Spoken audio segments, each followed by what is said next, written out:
In this tutorial, we will learn how we can change our PlanSwift storage to a cloud storage or any other local storage on our computer.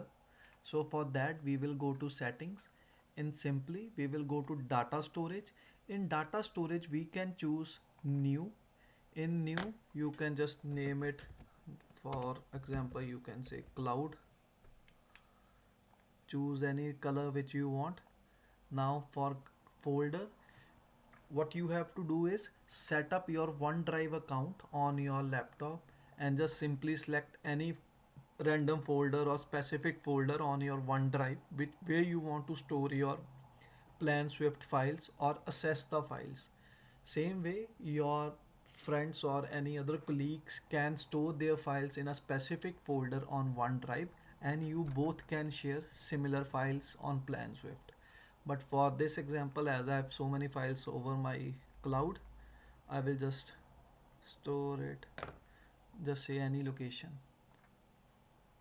I will just choose desktop for now. Should work. So that's all for this tutorial. Thank you for watching.